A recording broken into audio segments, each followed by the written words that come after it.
Sorry for the delay, ladies and gentlemen. Apologize for the delay. I had to make sure everything's set up the way it's supposed to be set up. So we're here. You know, this channel is just popping off. We're just getting going with the channel. So, you know, there's a lot of work to be done behind the scenes still, but we're getting it. We're getting it. We're doing the things that we need to do. So we got a lot to talk about today. A lot to talk about. We're going to talk about the best hip-hop groups of all time, and I know that's going to be a heated topic of conversation. We'll talk about the concert, Jay-Z, who Guillermo called JC, called Jay-Z, what you call him, Guillermo? You called him, said he was a fake conscious rapper now. And then, of course, you know, rest in peace to John Singleton. We already, you know, we got some guys that came over from Nothing But Nick into the chat. So we're going to go ahead and get with these guys and talk a little bit. And, you know, we're going to start off talking about John Singleton. You know, and you know, just let's talk about him and what he meant to hip-hop culture. As many of you guys already know, John Singleton passed away. He had a stroke, and I get, you know, he was apparently had already had his stroke, and he was on life support or whatever it was, and you know, his family decided, you know, we're gonna let it go. You know, it's a hard thing because John Singleton was a guy, you know, I feel like he did a lot of good, you know, he made a lot of good movies that helped to tell the story of hip-hop culture. Not hip-hop culture, helped to tell the story of young black men in America and their plight, which, of course, directly relates to hip-hop music. You know, so it's hard to lose a trooper like that. You know, who is telling our story and putting it out there for the world to see, for the world to know. You know, especially in a day like in days like today. You know what I mean? Because nowadays, way back in the day, right, when you had groups, and we're talking about groups tonight. Way back in the day when you had groups like N.W.A, you had groups like Public Enemy. They were the news reporters. They were telling our story to the masses. Things that was happening on the block, they were telling it to the masses. So that the masses knew and understood. But as times changed, hip-hop became softer and softer as it went on. And not as direct as it went on. Not as political as it went on. That's a whole topic for another day. So we'll get, you know, we might get into it a little bit today with some of the groups that we're talking about. But as it went on, how do we get our story out there? How do we get that out there? People like John Singleton, of course, Spike Lee, right? Spike Lee a little bit more artistic than John Singleton, but people like John Singleton was able to put our story on the screen, on the big screen, especially in this digital era. It's even more important that our story is able to get out there in that manner. But back then, in the 90s, you know, he was putting our story on the screen so that people could see it. You know, he was one of the guys that was really putting our story out there. You know, so I had a lot of respect for John Singleton. We'll talk about some of the movies and some of the things that John Singleton has done. Let's get on over here to the guys in the appearing in the group chat. And I'm not at that level yet, but sooner or later we'll have call-ins for the show. But I'm not there yet. Not there yet. Maybe not next week. Maybe the week after. Next week it'll be tough for me because I don't know. We'll see how it goes. We'll see how the internet is where I'm at, because I'm gonna be, you know, away from the studio all week next week. So we'll see how that goes. But let's go ahead and let's check out the guys that's in the video chat right now. Let's talk to these guys. I want to know, John Singleton. I want to know what you think. All right, Isaiah, go ahead, man. Hey, what's going on, son? I'm good. I'm finally here, finally on the chat. I'm so excited for this. Finally here.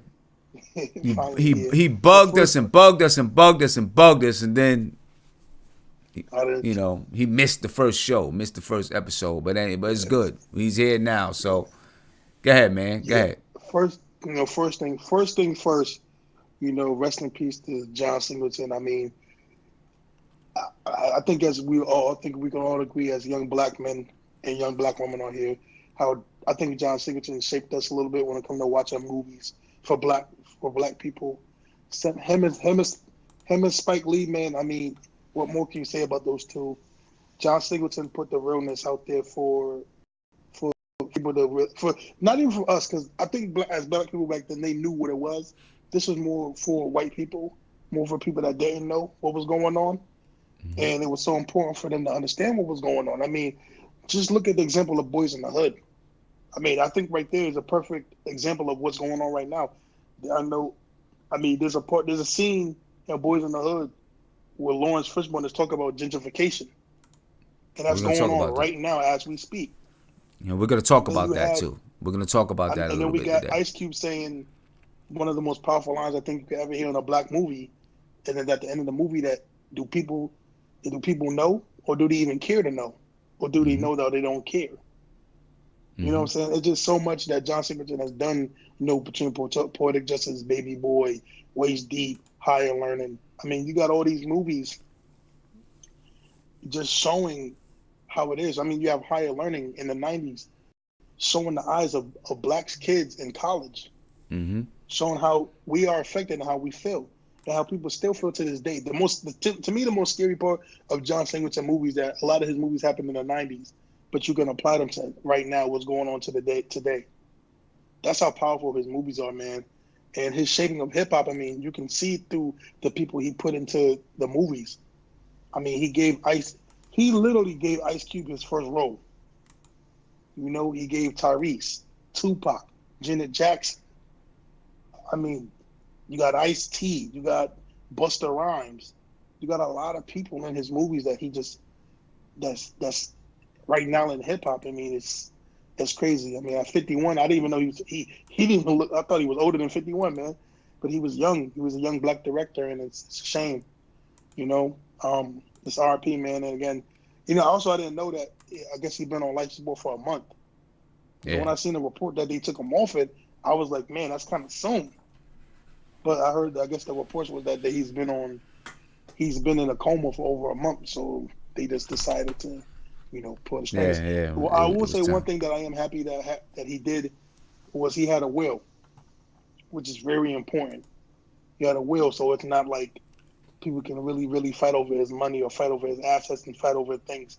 He has everything in place. Right. So that was really big of him. But, again, this is a sad day for the movie, for the hip-hop community, for black people in general, just because of the influence he had and all the movies he had and everything he did for the black people. It's just really sad day. What's your favorite movie? Favorite John Singleton movie? Man, listen,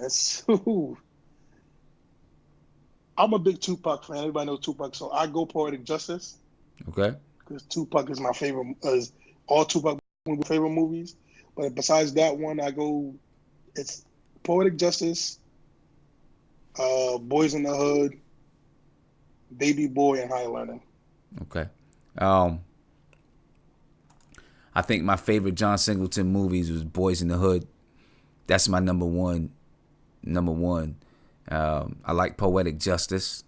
I think that's my number 2, Poetic Justice, and Higher Learning. I think that's mine. That's my favorite movies. Higher Learning was that was a good movie. And it was weird when I seen Michael Rappaport playing the role that he played in Higher Learning. You know what I mean? Because Michael Rappaport, the first time, obviously, we talked about it a little bit in the last show. The first time that I ever even seen Michael Rappaport was in that I can't remember, was in the movie Zebrahead. That's the first time I ever even knew who Michael Rappaport was in the Zebrahead movie. And but I always knew Michael Rappaport as a dude that was, was a white dude that was in love with hip hop music and a true New Yorker. You know what I mean? But then to see him in the role that he was in Higher Learning, it kind of is. I mean, I know he's an actor, so it was gonna be like that. But it kind of, was like, dang, Michael Rappaport is, it's crazy. But it was a serious movie. It was a good movie. But Boys in the Hood, man, that really did, that hit me a little bit. I mean, Sim, if you want to talk about, Sim, if you really want to talk about, I mean, impact in a movie, I mean, you gotta, I'm not even joking when you gotta put that maybe in the top 10 impactful movies for people to understand what's going on in the world. Mm-hmm. That's, I mean, you're talking about people that didn't know that this was going on. You literally have white people that did not know this was going on in the hood. Yeah. You literally didn't, people literally didn't know. And then people, and I think black people didn't even know about gentrification before then, about how they buy low so white people can move in, and then they raise the price. I'm gonna say this. It's not just about so that white people can move in. It's not just about that. That happens. I'm not saying that doesn't tend to happen, but it's also just about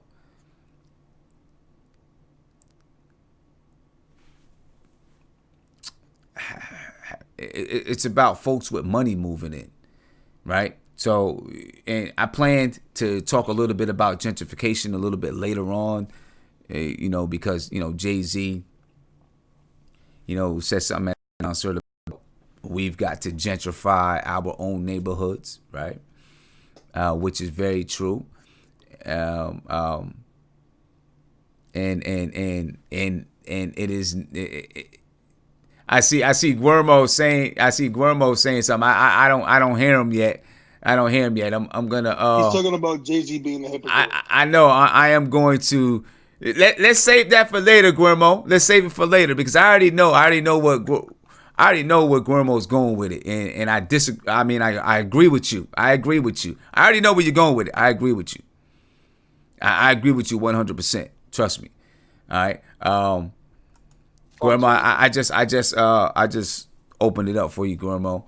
I'm sorry, my bad. But I already know where you're going with it. But I want to get to that talk. I want to get to that conversation a little bit later. That's fine. All right. John Singleton. What was your favorite movie from John Singleton, man? It's crazy. I think his greatest movie was obviously Boys in the Hood, but the one I enjoy the most is Baby Boy, man. Baby Boy.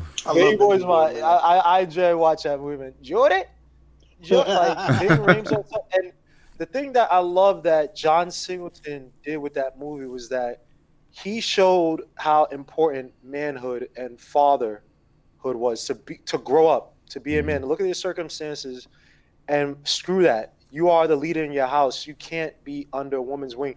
And honestly, Sim, I think that kind of ruined some of the opportunities for John Singleton because honestly, in this era right now, they promote a lot of chaos. They promote a lot of images where especially the black man, a powerful heterosexual, strong black man is taboo. They're making it so that the black man is just really sexualized. All we do is just have sex and live like degenerates, like you see on shows like Insecure. And I think that what John Singleton did, especially he did in Baby Boy, and especially in Boys in the Hood with Lawrence Fishburne, which I think is a very underrated male figure. What he did was show the strength of the black man. There's a foundation to him, right? It's the woman, yes, she's there for emotional support, secure, all that stuff. And there's a balance between the two. So I'm not putting down women. I'm not raising up men.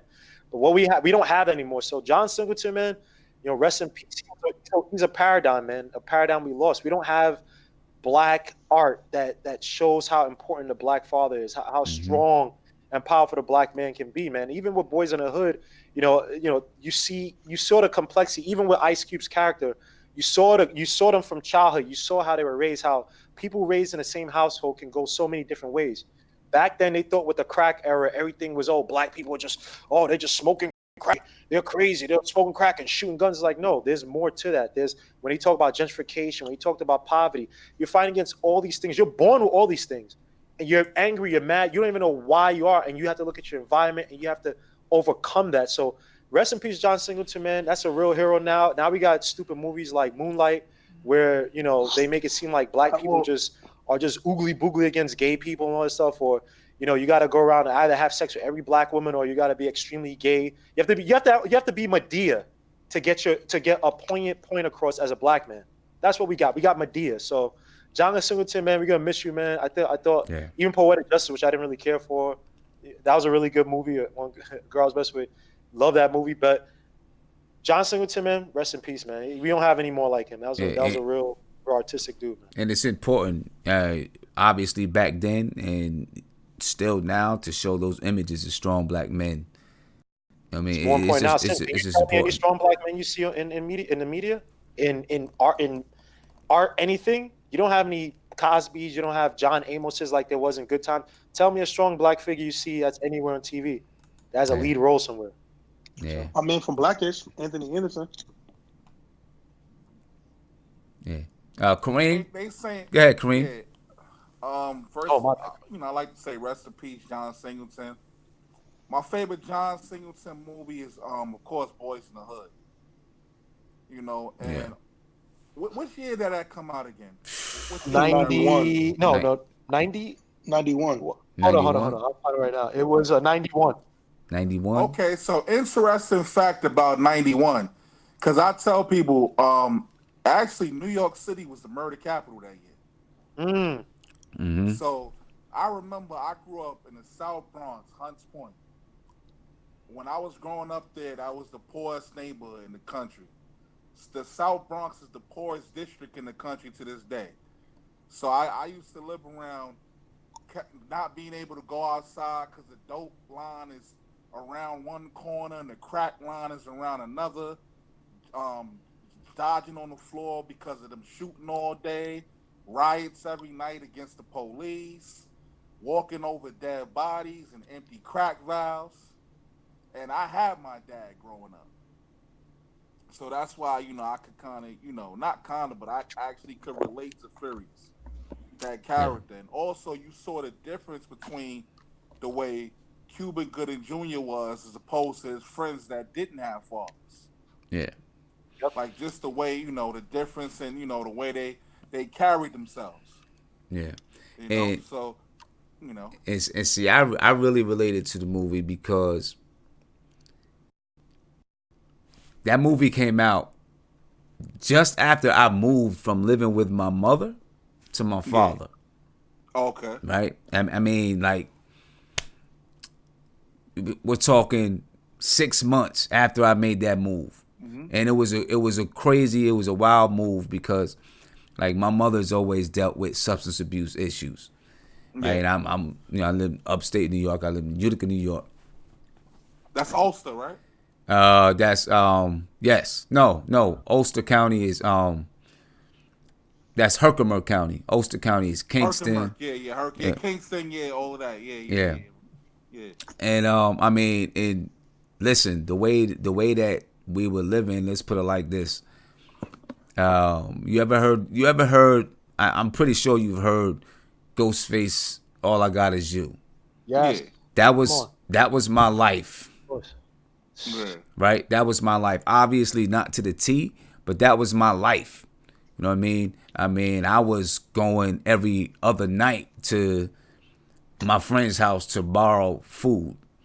Or, I had other friends. I had, this one of my buddies, his mother was like, she just left the door open for me. For me and my younger brother was like, if you need something to eat, you just come in here and eat dinner. You know what I mean? Yeah. We would stay at her house. We didn't, if our lights was out, we just stayed at her house. So it was a real bad situation. You know what I mean? And so I left. Well, I didn't leave. My mother, she was in a bad situation. She called my father and she said, "You need to take him. You got to come get him because I can't do it." So I go and live with my father, and that movie comes out right as I'm going to live with my father. And that movie is like, he was living with his mom, then he went and lived with his father. You know what I'm saying? Yeah. And Angela Bassett. Looking yeah, fine as hell. That was Angela Bassett, right? So that was bad. Angela Bassett. I'm like, you coming to live with me too, goddamn. Right over here. So I want you back. But so that really hit me. That really hit me because, like, in Boys in the Hood, even though he was living with his father, and you had Doughboy and Ricky. Ricky still ended up getting gunned down. With everything that's going on, and I was like, I just left that type of situation. Now it was the best thing. Originally I didn't want to go. You know what I'm saying? Because I didn't know what was going to happen. I thought I was never going to see my mother again. So I left that kind of situation, and I go and I live with my father, and it's totally different situation. And it took me out of it and let me see something. I was able to see something totally different for what life can be, other than what life was for me at the moment. At that moment in time, I was able to see something totally different. And at the time, when you're in it, you don't really understand what you're in. You don't grasp it because this is just life for you, right? It's just around it. You don't know. I really don't know it. Couldn't really grasp how I was living until I left, and I was able to look back on it, and I was able to just see a stark contrast between where I was now and where I was before. And so, that movie really hit home for me. That's why it's my number one John Singleton movie, at least, because it really, it hit me at a time when, I was kind of going through something similar, real similar. Oh, yeah. One more thing, Sam. Can I say one more thing? Mm-hmm. Also, I just wanted to bring this up because, myself and Isaiah, we both big dudes, man. Cholesterol, man. High blood pressure, high cholesterol, smoking. Like it's important that we our health is our wealth, man. Because at the end of the day, and Brinks trucks aren't pulling up the funeral homes. Yeah, that you're not taking it with you, man. You dying that early, so I don't know how his diet was, his stress levels, but it's really it's an eye opener, man. Like.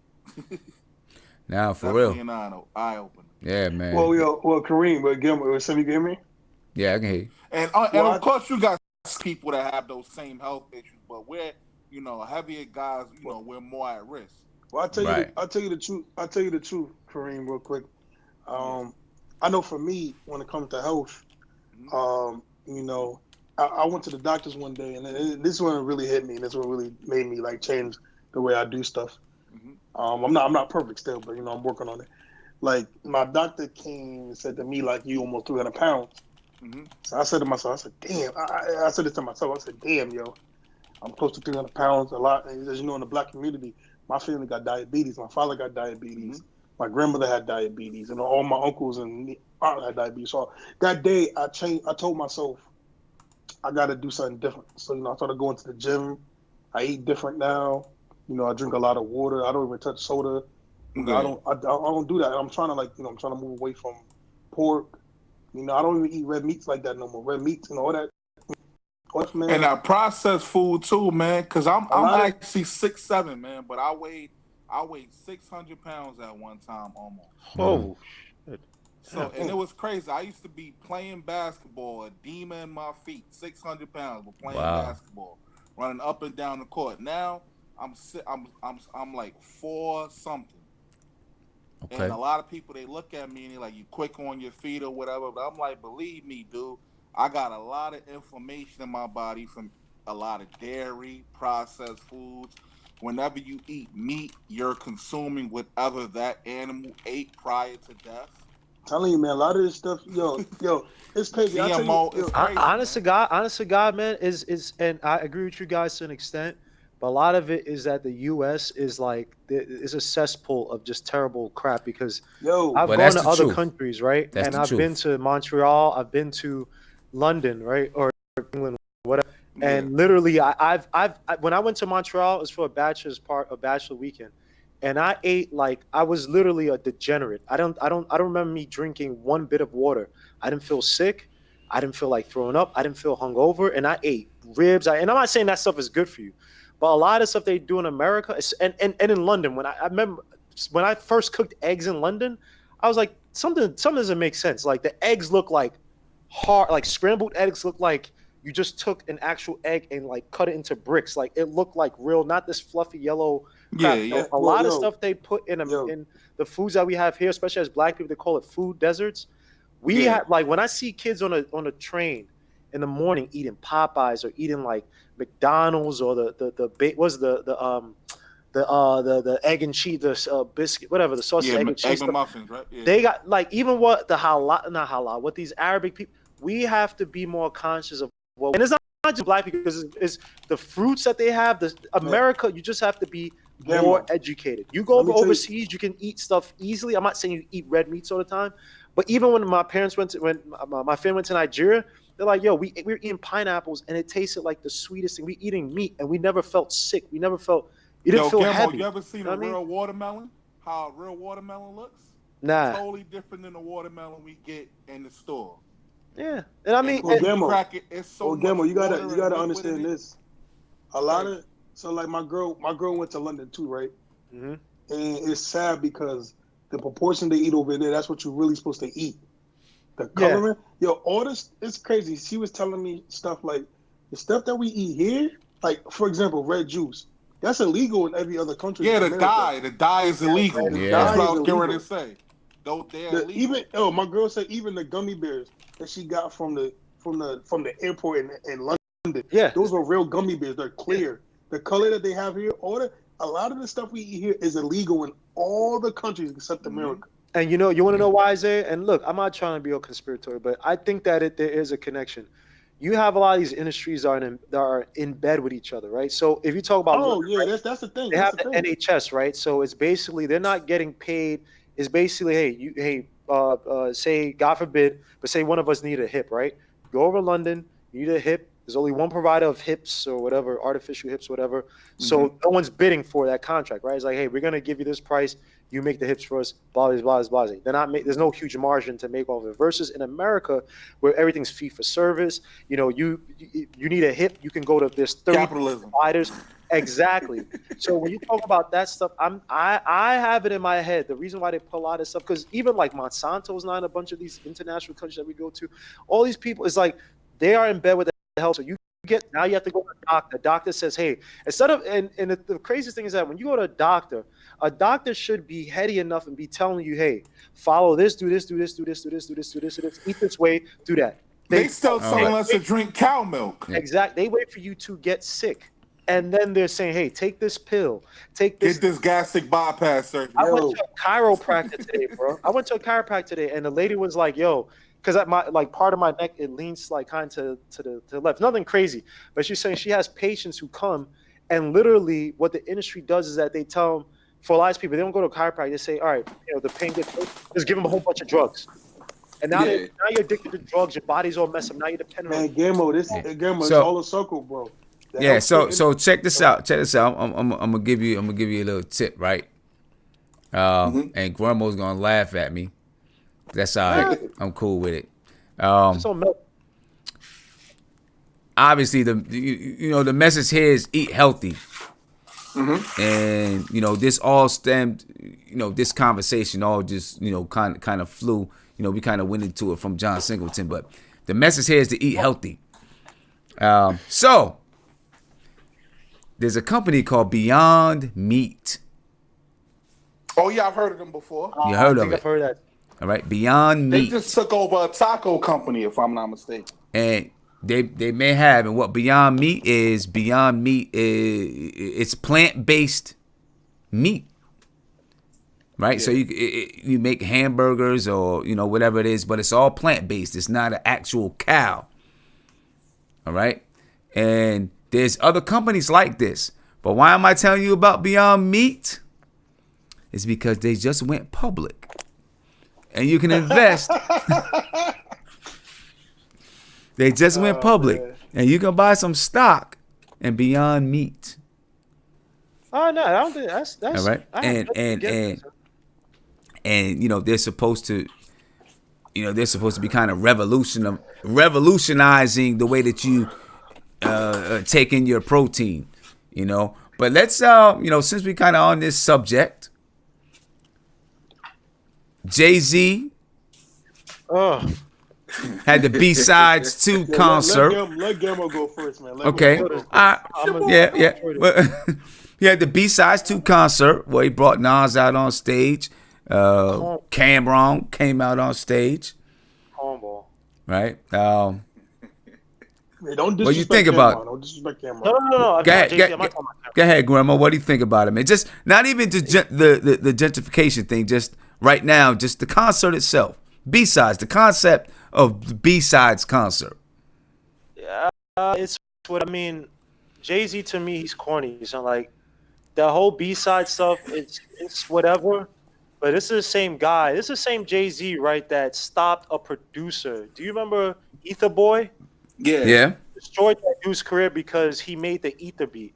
Like Jay-Z, everyone wants to make Ron Browns, right? Talking about Ron Browns. Ron Browns. Like Jay-Z is this magnanimous dude. Jay-Z did a lot of sly stuff behind. Oh, they was Gammo. They were all grimy back then. Screwed over Cameron on beats that he was supposed to work with Cameron and Dipset. And I understand the whole Dame Dash thing, but he screwed those guys over on beats. Didn't want to work with them until Old Boy got hot. He took the beat of Heart of the City from DMX. Like, dude, Jay-Z is a snake, and all he is a panderer, man. Look, Jay-Z. Black Album, and before, one of my favorite rappers, but he's corny because he likes to put down stuff that's new, but if no one's listened to him and it's popular, then he follows it. Now Jay-Z's trying to be this woke guy or whatever. Jay-Z's an effing clown. Like, people, like, y'all don't remember. So I grew up from age 10, I grew up at 161 South Elliott Place. Go look it up. It's right next to the Barclays Center. And then when I'd moved out of my mom's house or whatever, I moved literally to the next building. It was me and my cousin and somebody else who lived at 170 Southport. So it's literally right there. That area is on the border of basically downtown Brooklyn. You could say Flatbush and so-called Park Slope. Jay-Z, all this gentrification stuff. So why did Jay-Z work with the group that took over that place and created the Barclays Center, where they were basically kicking out people from Dean Street, and they create that so-called building that's supposed to house, low income people, blah, blah, but it really isn't. You have to do the whole lottery crap, blah, blah, and you can pay literally to be a lot. Jay-Z, when that Barney's thing happened, was it 2014?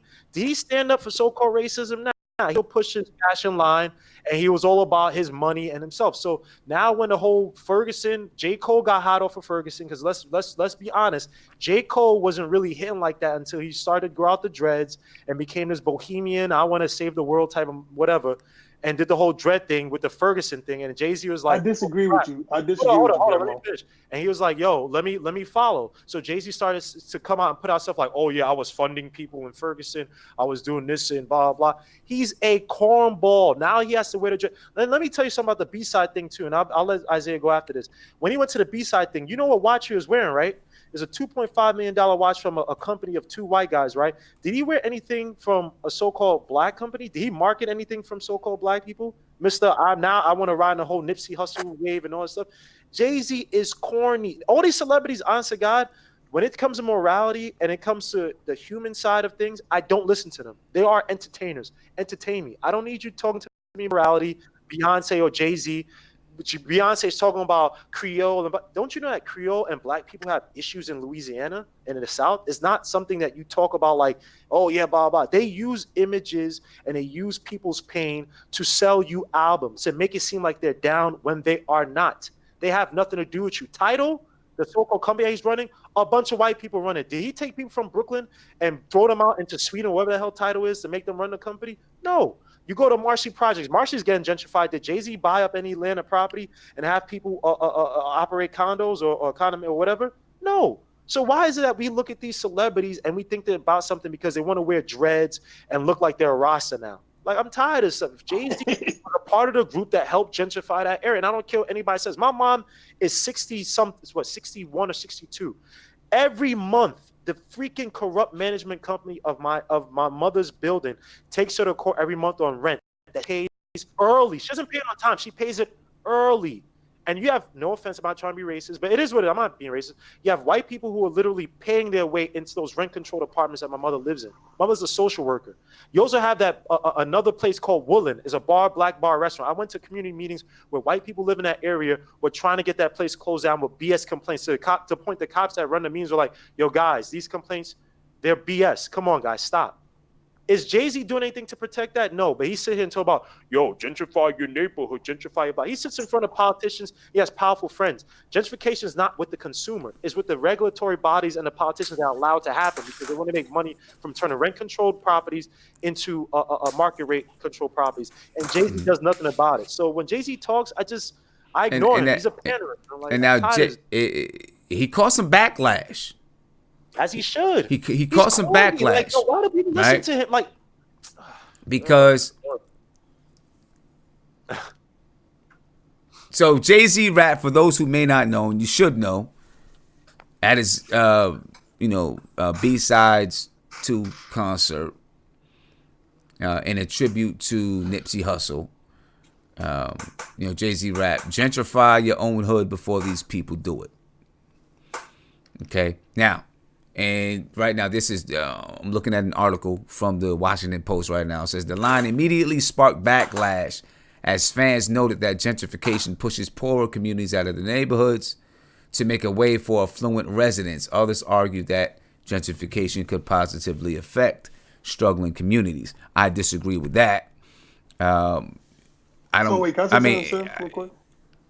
Yeah, I totally disagree with that gentrification can positively affect struggling communities. Never. It may positively affect the neighborhood. But community is the people that live in a certain neighborhood. So when you talk about the community, you're talking about people who cannot afford because of gentrification to live in a certain community, and they've got to move to another community and then what happens? All the poor people get pushed into one overcrowded, underfunded they have landlords area. Who are burning down people's kitchens to get them out. Like, come on, man. Like, gentrification does not benefit, like you said, doesn't benefit the people living. Well, Guillermo, I'll say this. So, me personally, I can't disagree with anything you said about Chase because I'm not in your situation. I don't live around Brooklyn, so you know better than me. So I don't have nothing to speak on that part. And if that is true, which I have no reason for you to lie, that's a big shame on Jay-Z for not doing that certain thing and doing that. I will say this though, J. Cole, and this part I'll go to the hip hop part. The J. Cole part, I do agree. I don't agree with you with the J. Cole part because I'll say this: certain things affect people, so like. I do vividly remember when Mike Brown got killed, how it affected J. Cole, and it changed him. So I won't sit here and say that the Ferguson thing doesn't affect the rappers because that affects all of us, and that can help that changes music, and we've seen the different version of J. Cole ever since the Mike Brown killings and everything. But going what you're saying, Sim, about the I think what Jay-Z was trying to say, is basically what, Lawrence Fishburne said in Boys in the Hood. The way to beat gentrification, you got to keep the black dollar strong. You got to keep the black dollar flowing in the hood and flowing around there. Right. Okay. I get that, but he needed to group economics. He needed to listen to what he's saying because the word gentrification in and of itself, while it happens to be that, for the most part, it is, Caucasian Americans buying land, buildings, in black communities, refurbishing them, renovating them, raising the prices, and then now we can't afford to live there, right? That is what gentrification is. So while the word itself does not mean that, it's white people pushing black people out, that's the way that it happens. Really, what gentrification is the affluent people coming to a neighborhood, purchasing the buildings, land, real estate, raising the prices, and pushing people out, right? I get what he was trying to say. What he was trying to say is that we need to purchase our own land and our own neighborhoods. But if you're using the word gentrification, that still means that you may purchase it, raise the price, and then move out some poor people. All right. Can I say something? So, yeah, one second. Gentrification isn't redeveloping the neighborhood and then allowing, it's not just cleaning up and redeveloping the neighborhood, right? That's not gentrification. When you gentrify a neighborhood, that means that you're moving people out that can't afford to live there any longer and moving in people that can afford to live there. But why? But has Jay-Z ever shown, right? We can talk about all this rap crap or whatever. Has Jay-Z ever shown in his life? And that's why I say keep it straight entertainment me. Don't sit here and preach to me. I don't give two F's what you think morally, because you're a celebrity. You only care about money. When has Jay-Z ever shown that he practices what he preaches, man? When you look at his rap career, he got a lot of dudes in rap. He's caused a lot of beefs. He's done a lot of things that did not preach group economics, group thinking. And if you want to talk about group economics, he was accused by Jay Prince and Irv Gotti, when those four guys, Murder Inc., Death Row, Jay Prince, and one more guy, I can't remember. They were trying to form that distribution group. That was basically going to be a black-owned distribution group, which is a paradigm shift, a watershed moment in music. They said that Jay-Z was a part of the people that helped to close it down. So when has Jay-Z been so high about the guy's on stage with a $2.5 million watch? Why didn't he wear a black brand and say, yo, this is so-and-so? There's a lot of black watch companies he could have promoted, but he didn't. Like, I'm just saying, we got to be careful with fake messiahs, man. This dude wears a mop on his head, and now we think he's Bob Marley? Like, come on, son. Like, get out of here with that crap, man. Hey, so can I say something? Yeah, go ahead, Kareem. Go ahead, Kareem. And let me. I'm sorry to keep cutting you off. I apologize. And I got look like a Butterfinger. And Jay, you're unmuted, so you can join in whenever. I'm waiting for you. I mean, we just having a conversation, man. So you can jump in whenever you need to say something. Well, that's what we doing? Good. Yeah, go ahead, Kareem.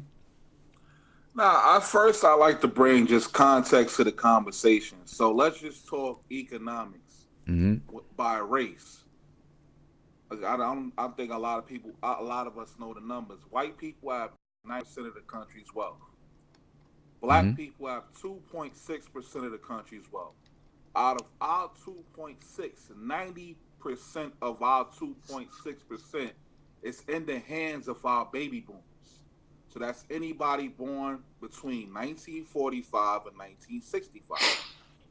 So those would be our grandparents and our parents that worked and got the good pensions during affirmative action, the civil rights movement, and also, back in that time period, 30% of the country's wealth was in the hands of the working class. So now what you see today is the biggest wealth calcification since the Great Depression. You want to check these numbers? This is Federal Reserve data. It's accessible to anybody. So let's be serious. Even if we bought the real estate in our neighborhoods, it's going to be sold to the wealthy people anyway. How many people got $500,000 for a condo right now? Right. And this is, and see, I agree with you. You 100%. I do a lot of data work, do a lot of community assessments. And, without looking at your numbers, I know that your numbers are accurate. Like you said, you know. So I mean, where did we go? I don't know if you all have ever been to Baltimore, right?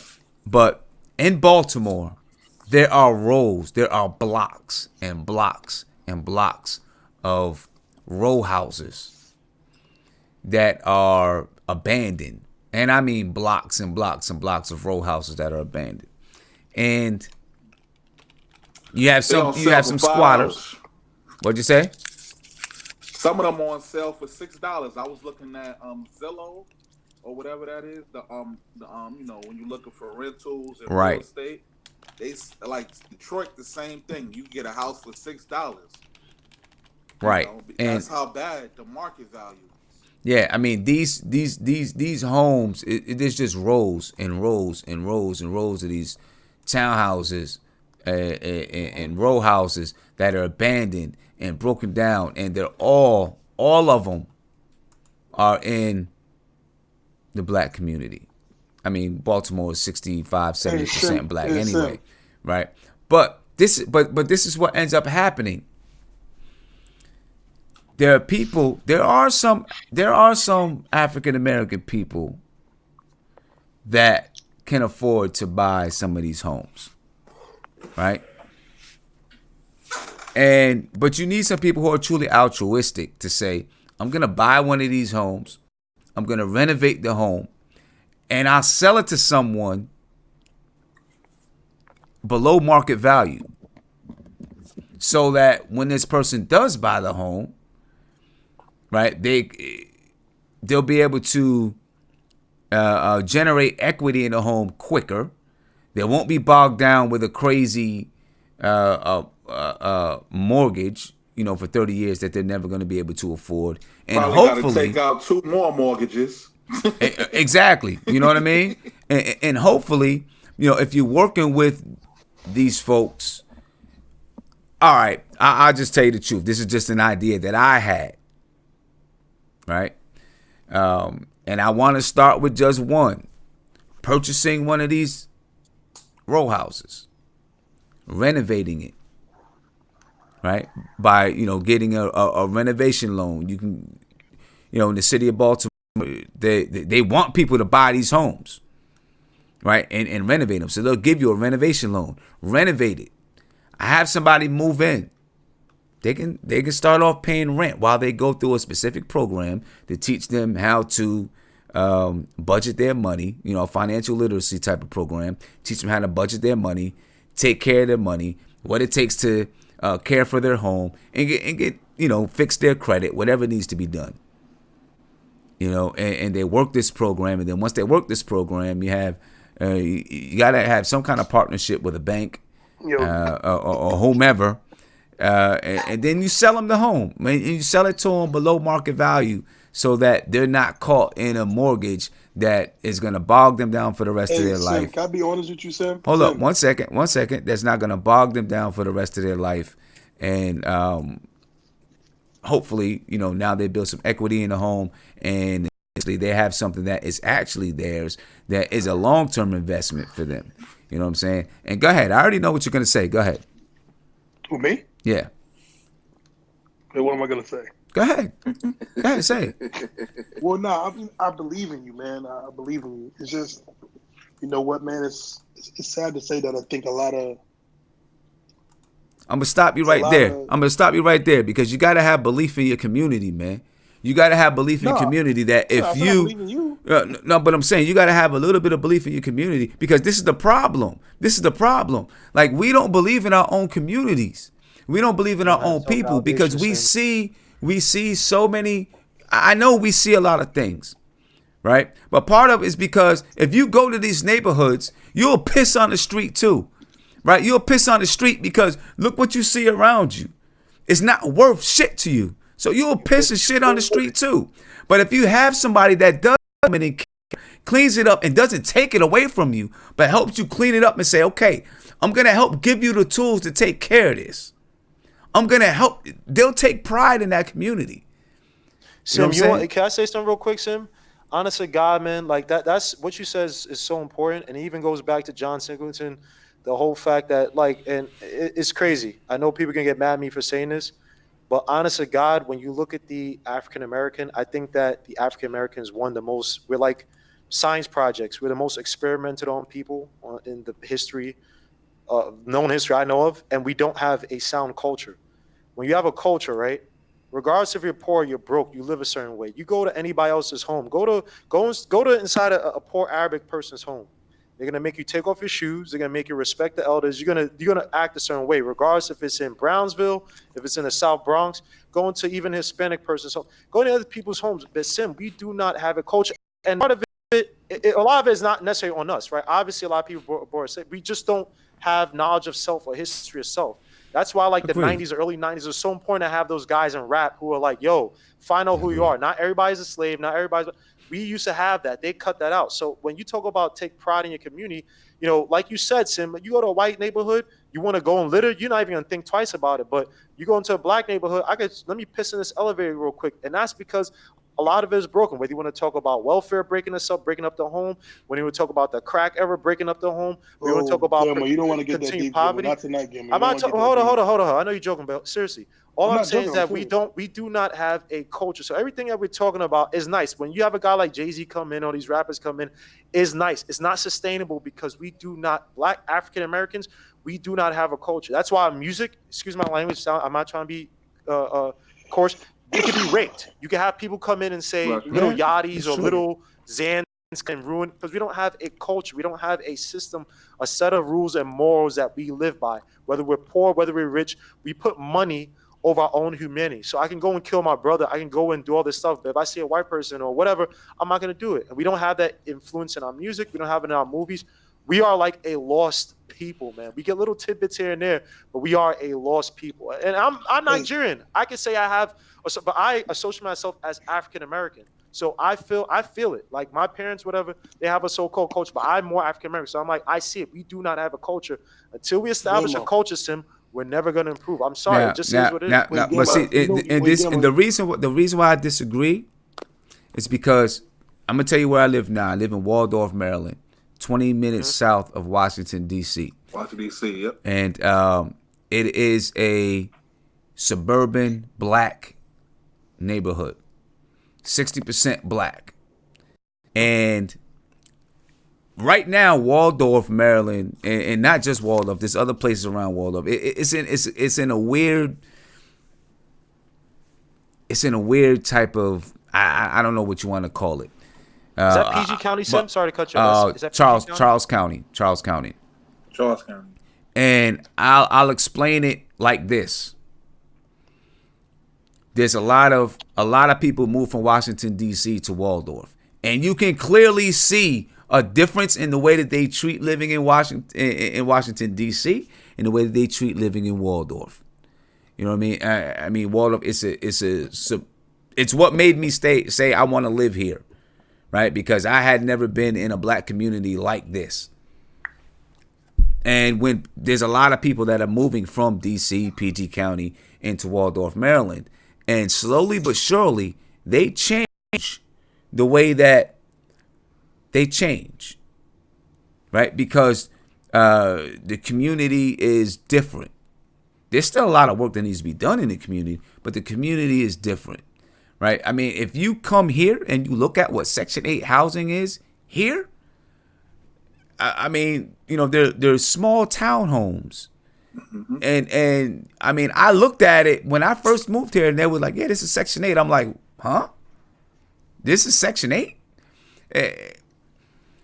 It can happen, right? It can happen. You've got to show people something different.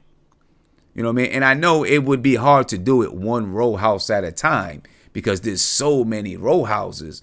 But it can happen. You've got to help somebody. Sometimes you got to help them build their confidence, build their respect, and then let them take it from there. You know what I mean? Sam, but I want to piggyback on that too, because my thing is like this. First things first, going back to what I believe it was Gilmo, he said this, right? And I want to tell every person, black person on this live that's listening, and stop looking for leaders.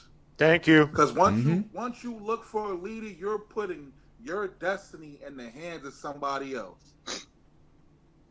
And that basically comes from a lot of us being fucking lazy. Excuse my language. Get up. You know what Frederick Douglass said? He said, God started answering my prayers when I put boots to ground. Mm-hmm. And like you said about people coming from DC to your town and assimilating to the culture of the neighborhood, think about this. Also, the things that we value. That's another thing. So first things first, let's go back to money. The number one indicator of wealth is marriage. The number one indicator of poverty is divorce. Mm-hmm. So let's be honest. Our single mother rate is at a 77% rate. We don't fix the house, we not going anywhere. Kareem, can I stop you right there, Kareem? Kareem, can I stop you right there? Yeah. Do you know one of the worst things that happened to the black community ever? Welfare. Yes. Welfare. Go the look welfare, up an economist the by welfare the name of killed Thomas Sowell. The Go New read Deal. his books. Thomas Sowell, a black economist that spoke about this in the 80s. Yeah. I know what you're talking about. The guy with the afro, the glasses. Kareem, Yes. Mm-hmm. Kareem, you know it's crazy, Kareem? And I know we're going off a whole different. This is about to get crazy, but it's around the 1960s, 1970s. 68, 70, yeah. There's a reason why the black started going more. The black man started. Once you started telling women that they didn't need a man in the house, that the government would take care of them, that's when a lot of the stuff went downhill. We went to this part in our communities and stuff where they really, this is when they started trying to kill. They really tried to kill the black man by undervaluing the black man in the household. Yes. By even saying that you don't need them. Yeah, because look at what you values. Like, for example, Sim, right? Mm-hmm. The way you grew up, right? You said you were with your mom first. Right. Now, my mom, she was on. My mom and dad both were on drugs, and my dad got a city job with transit. He was a track worker for 28 years. It's a unionized job, so they forced him in. They said, "Listen, go to rehab. We'll hold your job for you." And my dad was clean ever since. My mom did clean. But going back to values, Sim, you chose to be a father to your children and raise your kids in a two-parent household. Mm-hmm. Because at the end of the day, no matter what you go through, once you become a consenting adult, it's all about, you know, the difference between right and wrong. But Kareem, would you admit, let's look at Sim, right? Yeah. Honest to God, Sim is an exception to the rule. Everything in Sim's life said my father too. Okay, everything that happened with Sim should have made Sim a degenerate. Sim should probably be dead if you think about it. If you're talking about that song, All I Got Is You, one of my favorite songs of all time. Sim should not be here. When you talk about PG County, I know people from PG County. Or at least that's why I asked if it was PG County. I don't know if Charles County, I guess it's around. PG County. It's not far. It's in the same area. It's on the border. It's on the border. I don't want to say it's rich, but there's affluence. Definitely a different lifestyle that's brought because of that affluence. Now, Kareem, you were just hinting at values, right? Mm-hmm. So, for instance, even this is why I said that black people, or at least melanated people in this country, they're most experimental because we're all over the place and we don't know our history, whatever, blah, blah, and we're affected by so many factors. Now, if you look at a person like, say, Sim, right, or look at every other culture. Asian culture, you said marriage, right? They come here, you see Asian people, they look some of these couples look so miserable, but there's culture. You get married, have your children, raise them up, make them buy businesses, make them run a business, blah, blah, blah, blah. So many people have that. We do not have those vibes. So when you look at a person like Sim, you have to look at Sim as like, yo, crap, you're not supposed to be here, bro. Everything you said, you're above that. But in the black community, we do not have a lot of those exceptions. Like Isaiah said, things like the New Deal. That was LBJ, who was a racist, who hated blacks, called blacks people the N-word, all that stuff. Racist mother effer, right? Want to bring us in the fold, bring us into taxes, all that stuff. The New Deal screwed up. Even when people talk about segregation, if you look at some of the schools that open up down south, that's where you see anytime you are the so-called losers, right? I won't say losers, but if you are not the dominant population, look at the history of black people. Every time you try to create a counterculture, something insulated, whether it's Black Wall Street, when these little insulated towns in America where you try to build wealth, you try to make people stronger, they come in and destroy it. For instance, I'm not trying to my make God, conspiracy theory to his life. Look at what happened with Nipsey Hussle. Everybody's talking about, Nipsey, why? And I don't listen to Nipsey Hussle's music like that, right? All these so-called celebrity friends that were friends with him, Nipsey Hussle, stuff I heard about him doing, I'm like, yo, what the hell? I never knew he was doing this stuff. Why am I learning about it now? All his friends, the Jay-Z's, why didn't they promote that? So Nipsey Hussle, can I piggyback with you, Gimmo, real quick? And he honestly, like you said, you shouldn't depend on one guy, and it sucks. But if more people had Nipsey Hussle mindset, you would have a culture. But you don't. You have all these people now that are trying to buy clothes from his marathon. I get so mad seeing these celebrities doing that. What Nipsey's trying to do, because he's a reach and blah blah, he's trying to build culture and try to bring that over. I understand he was Crip or whatever, all that stuff, but he was trying to live above that. Wait, Gilmo, can I say something? Wait, Gilmo, can I piggyback what you said real quick? Go ahead, my bad, Isaiah. So basically, I was gonna bring this up a little earlier, but you just said it. So there was, I cannot for the life of me remember the town. There was a town I believe in the 50s, where it was an all-black town. I don't know if you know it, Gilmo. You probably do, but I forgot the name of it. Tulsa, Oklahoma. That was in the 20s. That's Black Wall Street. Tulsa. I don't know, but Tulsa. That was in the 19th. Oh yeah, that's Black Wall Street. Tulsa. That was in the 20s. Yeah. So yeah, that town. The group, the Gap Band, you dropped a bomb on me. They from Tulsa, Oklahoma. Gap Band. And it really affected. I mean, when I read the story, it made me so sad. It's crazy how stuff like this going. So there was a town, and if people don't know in the chat, there was a town where it was all black. It was successful. Yeah. Everybody had money. It was one of the most beautiful things in the black culture could happen. But what happened? The white man went through the town, destroyed the town. Like it's crazy, man. About what if you are a counterculture, it's gonna happen anywhere. It was Tulsa, Oklahoma. Excuse me. Anytime you have a counterculture, right? Something that's sustaining and it's against. That's why J.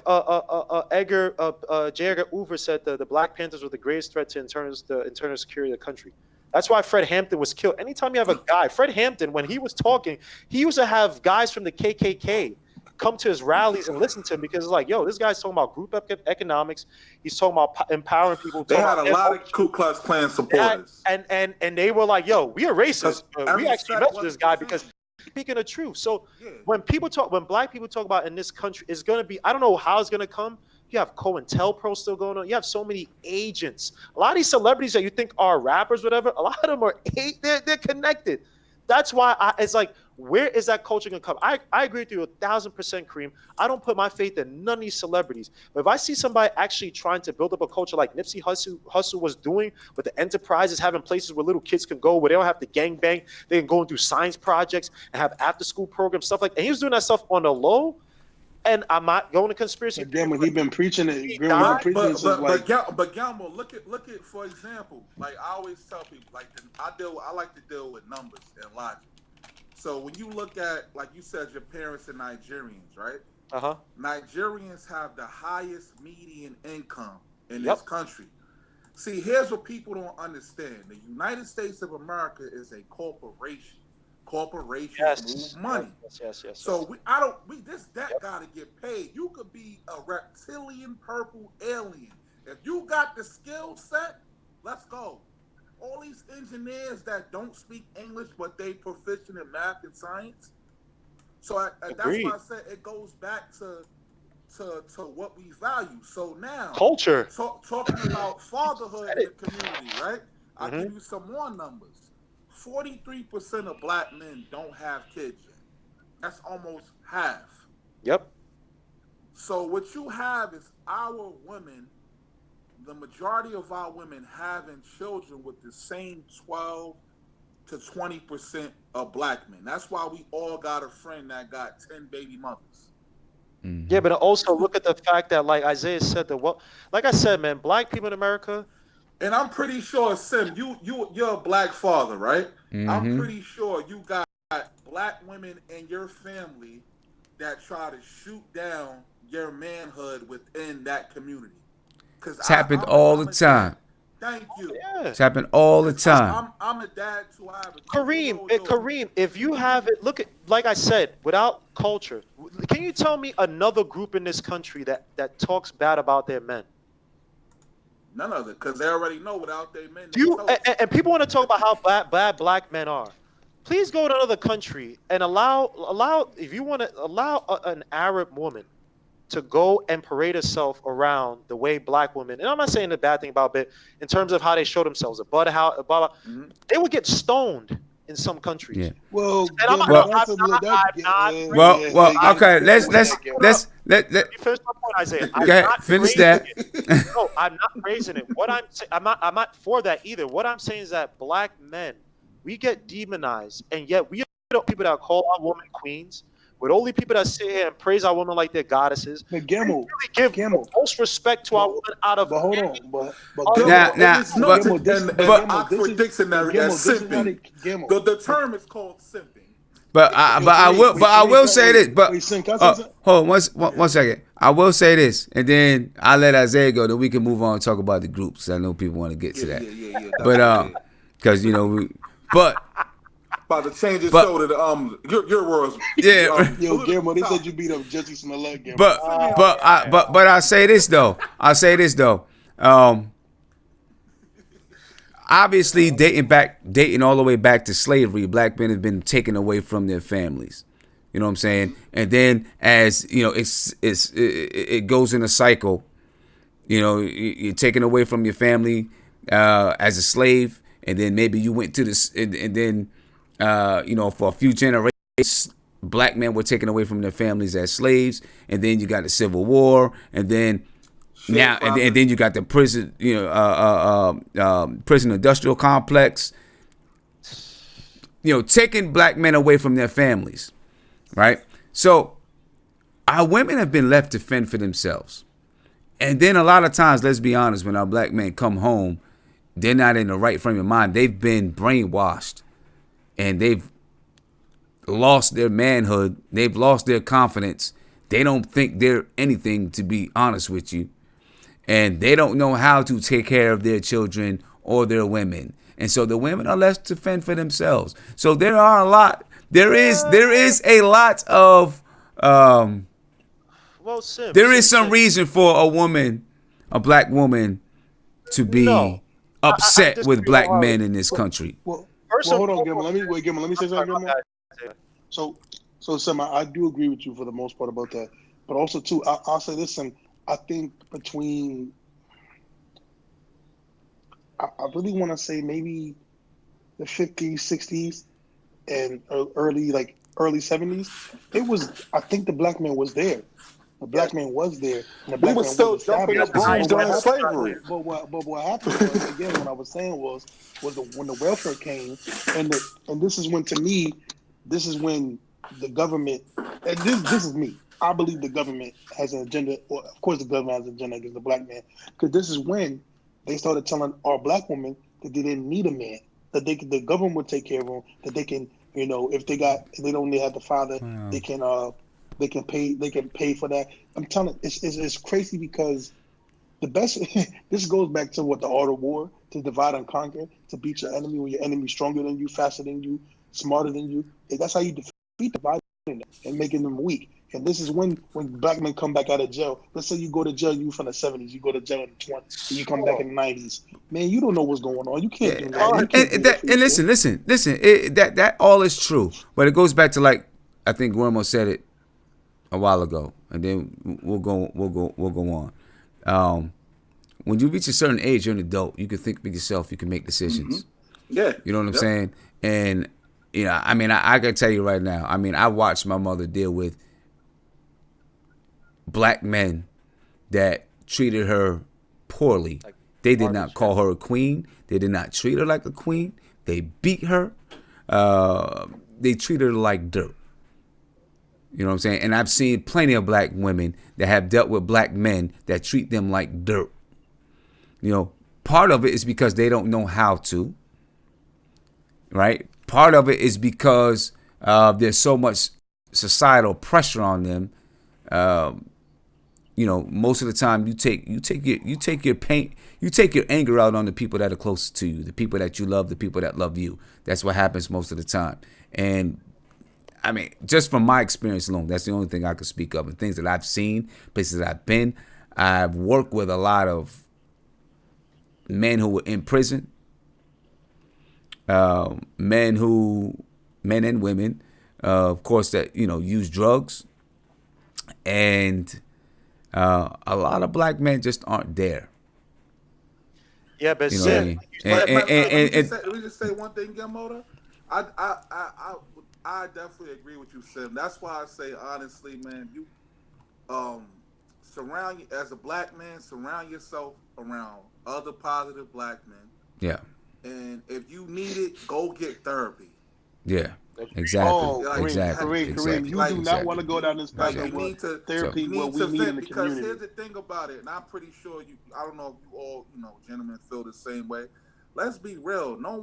We live in a culture now where no one even cares about me. So, you understand what I'm saying? Yeah. So it's like, really, if you need to go seek therapy and don't live your life through someone else. Because if you do that, you best in field. Get to know you. Get knowledge of yourself. That advice, that piece of advice will stop a lot of the... And make yourself happy. Because at the end of the day, I don't see no bunk bed caskets, man. But also, Kareem, right. Can I say something? All right, well, let's go on. No, because we'll end up going on forever, man. We're going to end up going on forever. We'll have plenty of time to talk. Let's talk. That's group is Wu-Tang. Let's move on. Yeah. Of the percent. So let's talk about the best hip hop groups ever. It doesn't have to be the number one best. It doesn't have to be the best, right? Because you know what? There's so many out there. It's hard to say which one is the best, really. I mean, RUN-DMC broke down the gates. Wu-Tang. I don't know. Let's talk about it. Let's see what you guys think, man. And I guess, if you want to go ahead and rank your favorite groups, we can go ahead and rank your favorite groups. Nah, I can't do that. I think I know what my favorite group is. It better not be Viv. It better not be Viv. I know still gonna say the Juice Crew. The Juice Crew? No, come on, man. Really? Wait. Nah, Yo, Sim. Wait, Sim. Sim, can I go first, Sim? Can I go first? Go ahead, Isaiah.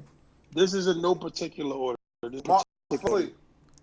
So I'm gonna and I rank my category and I rank my groups as influential, who's in the group, and success. So when it comes to me, I'm gonna do top 5. No particular order. You gotta go You gotta go RUN-DMC. You gotta go with N.W.A. Okay. Wu-Tang.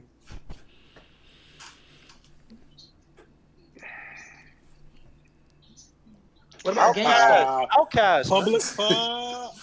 Outkast. But that's more of a enemy. I'm gonna go Public Enemy, and I'm gonna go Tribe Called Quest. Oh, a Tribe Called Quest. Go ahead, Isaiah. What you say? One second. What'd you say, Isaiah? I said. I didn't hear everything. Public Enemy. N.W.A. RUN-DMC. Wu-Tang. Yes. And Tribe Called Quest. Okay. All right. Not bad. All right. It's not bad. It's a good list. Man, there's so many groups out there. It's so hard. So hard, man. Groups, man. So many groups. Go ahead, Kareem. What was you about to say? No, I was asking, are we just duos? Because he said Outkast. That's more of a duo. Can we do that, or just? But that's a group, though. That's a group.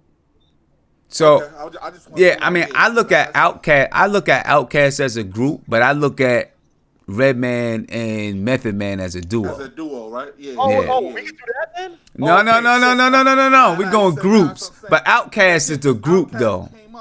I think Outkast is a group, but I think got with each other, I think they kind of. We can't have unofficial duos, right? Like they sang a lot of rap songs. Nah, that's not a group, man. Nah, word. Yep. So I know Meth and Red, they did an album together. I wasn't gonna say Meth and Red. That's not even my first choice, man. That Blackout one is fire.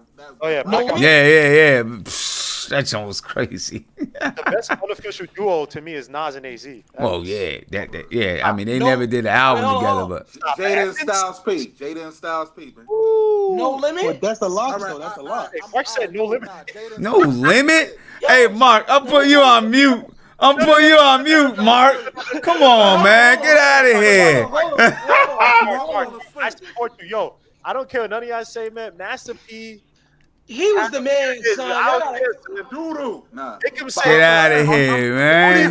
Listen, I'm gonna get my 5 groups real quick. All right. I got Wu-Tang, of course. You got it. They the highest selling group, man. And just y'all gotta put Dipset in that, man. For real. I would say A Tribe Called Quest. I would say De La Soul, N.W.A, and RUN-DMC, of course. Okay. All right. That's good.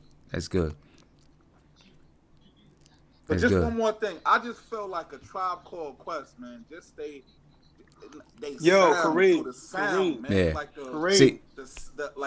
man, like See, for me, Tribe Called Quest is number 1 for me. You know what I'm saying? I'm Tribe Called Quest. I just the whole Midnight Marauders. That's the very first tape. The very first tape that I ever bought was People's Instinctive Travels. That's the very. I had other tapes, where I dubbed People's tapes or whatever, But the first one that I ever bought with my own money was People's Instinctive Travels. Sim, can I say something real quick, Sim? Yeah. Let me say something about Tribe, man. As you know, before I was hyping up the show and everything, I listened to Lower End Theory, Midnight Mirages, and I listened to the 2016 album. Mm-hmm.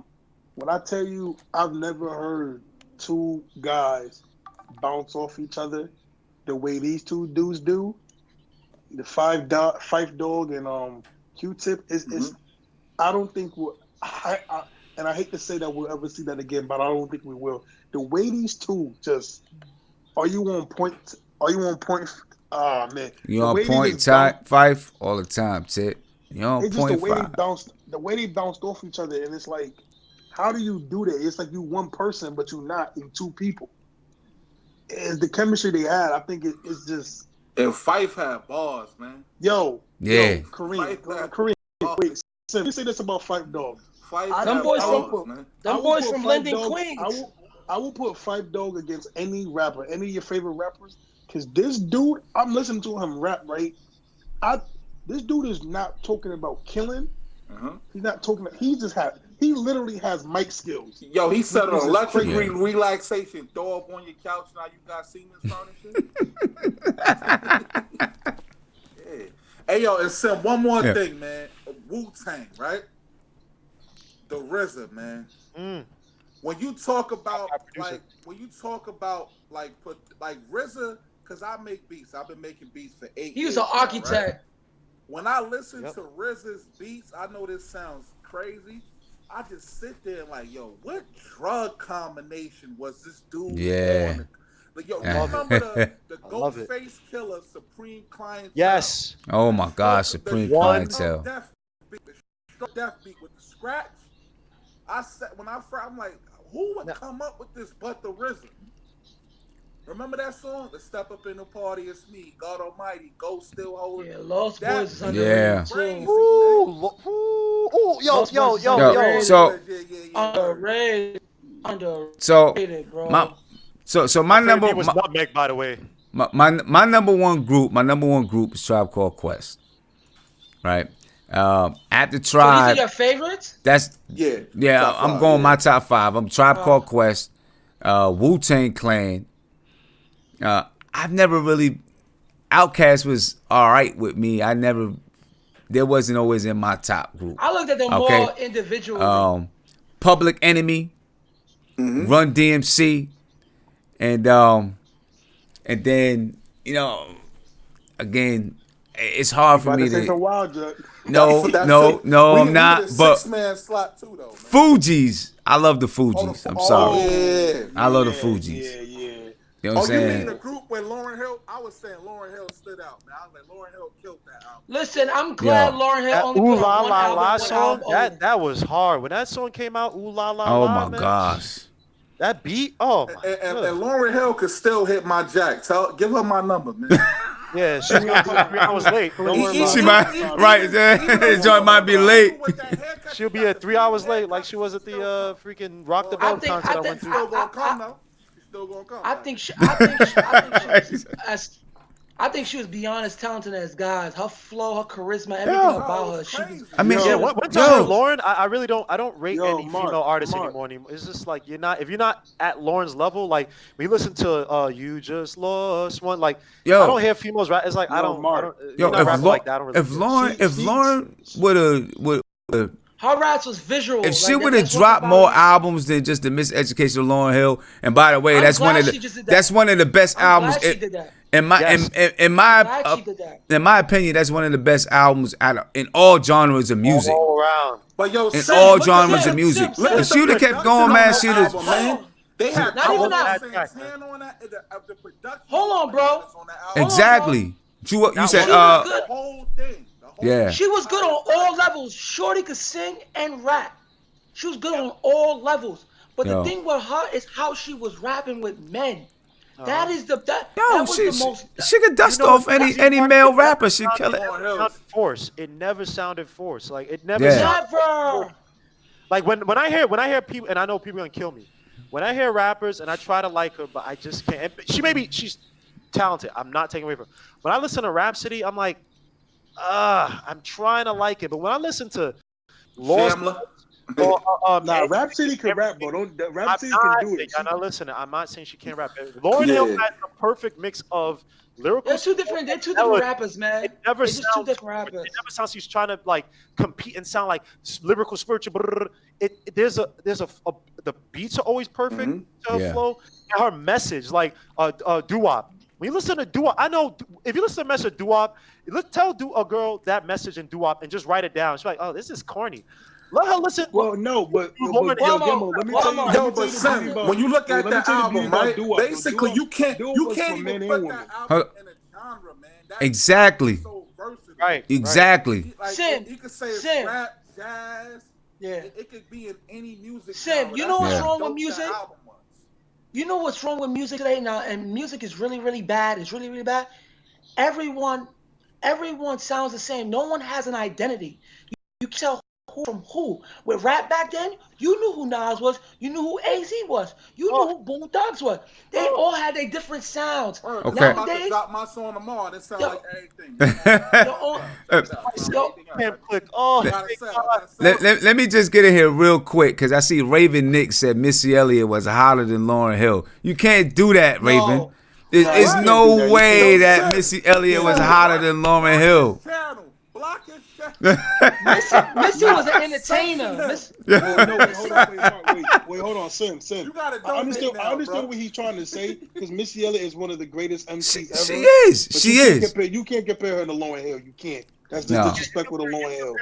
A pure point guard to like a small. You compare Magic Johnson to Allen Iverson. Missy Elliott was an all-around entertainer. But if you listen to she her, was a song maker. She was the female Busta Rhymes.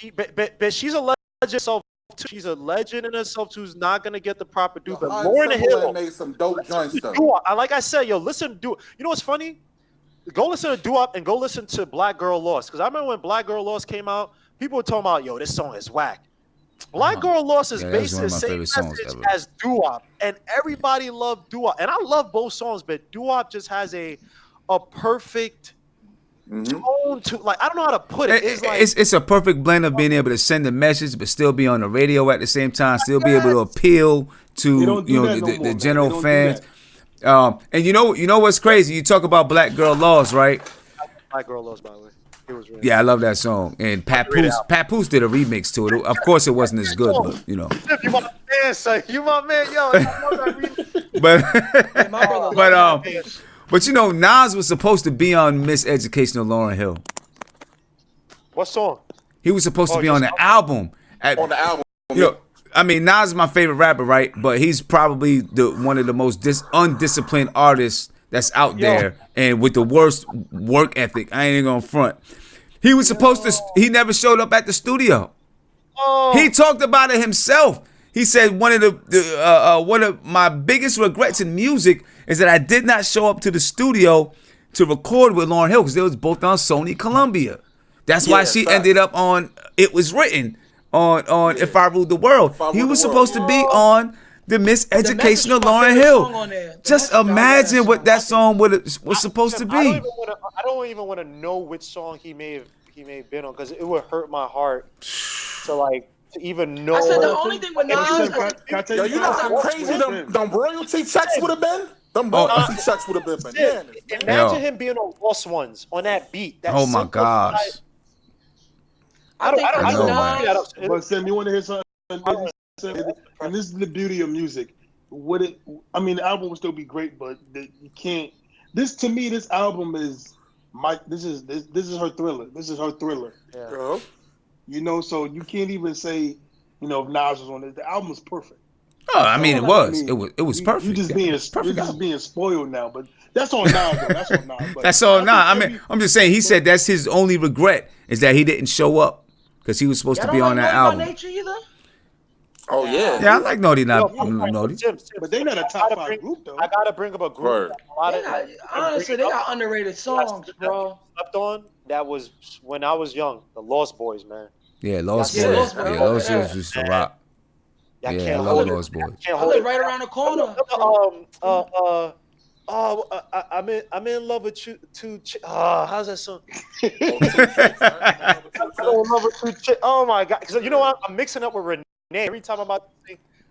I can't let him go. Oh my god! Yeah. Those are Queens dudes right there. Around the corner from where they're from. Right? I'm from Brooklyn, but honest to God, Queens got the best rap. Queens. I was just about to say that. So Omega, Nas. No. Wait, Sam. Sam. Can I ask everybody? Keith Murray. Okay. Yeah, Keith Murray. Yo, everybody. Can I ask y'all this? Go ahead. Go ahead. LL Cool J fan. We talked about we talked about all time. So let's get a little deeper. 2000s. I didn't hear Guillermo. I want to hear Guillermo. I want to hear Guillermo. And then Mark because Guillermo got MF Doom in his top 5, so I want to know what group he got in his top 5. Guillermo look like a Butterfinger right now, so we all I can't gotta talk. say is that MF Doom said one of the illest lines. Go listen to Question Mark. Son. Oh my god! All I gotta say, all right, forget it. He said in your lane he's a villain. In his lane he's yo. Go listen to Question. MF Doom, so y'all MF Doom is fired up. I ain't fronting on. But he ain't in my top 5 though. But he fired.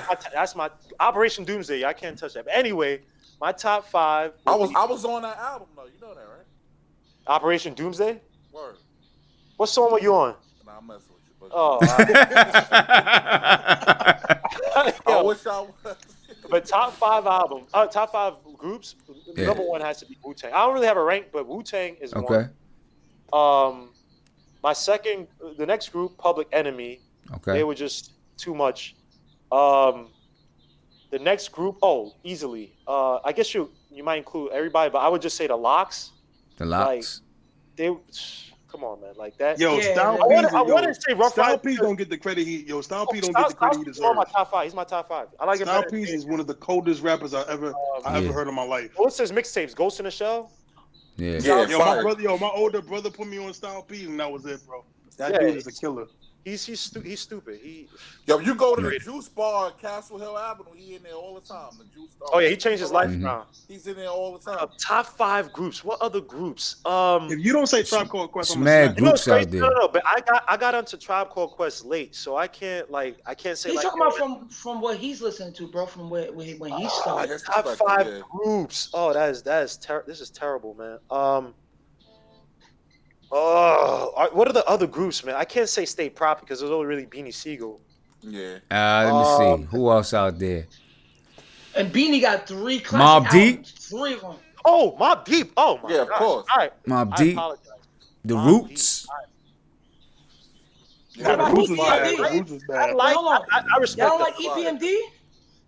EPMD. I love EPMD. I was too young. Those are the young boys. Well, see, love EPMD, but I never thought that Eric Sermon was that good of a rapper, though. Paris was nice. The yellow school bus. Oh, yeah. With the list, he had that list. Yeah. Eric Sermon was a little corny a little bit, but his beats was dope. Yeah, we back to work. But yo, Eric Sermon's beats are fire though. Yeah, his beats is crazy. Bro, he's a EPMD talk that talk. EPMD talk that talk. But EPMD was tough though. Are there a duo? Eric Sermon made the beats and I didn't know it. Like 5, 4, 3, 2, 1. That was Eric. Oh yeah. So many beats that he made. That I know. I'm like, this was fire. That beat is so hard, man. But yeah, in terms of groups, that's all. I can't think of another. There's so one, many man. groups we missed. I mean, I'm not a big fan of N.W.A. like that, so I can't really claim. Yeah, I'm not. I mean, I like them, but I'm not a big fan. You have to live in the time to witness N.W.A. You're gonna kill me for this. You're gonna kill me for this last group. I knew it. You got Dipset? Yeah, Dipset. Ain't nothing wrong with that. Because you know what? People be laughing at Dipset, right? Dipset, yes. When Cameron says I got computers, he was saying some dumb stuff, but they had songs where like they were saying some deep-ish, but like it was just clouded in a lot of like fast. Like go listen to I'm ready. And go listen to Jim Jones's part. That is one of the most realest. Yeah. See.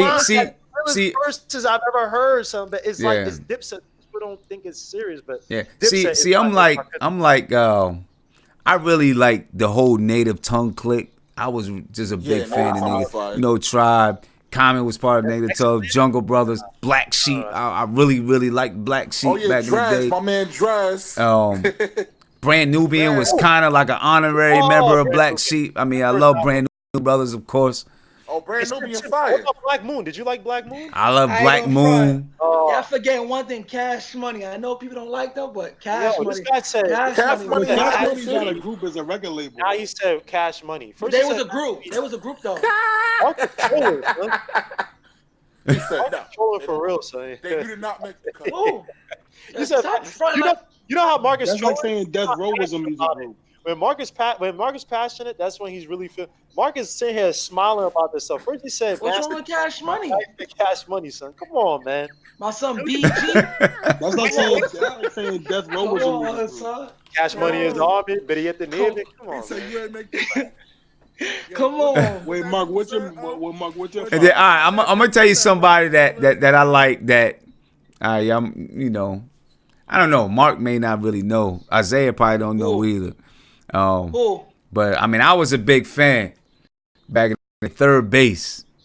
I used to really like Third Base, man. I don't know who that is. Back to the grill again. Third Base was dope, man.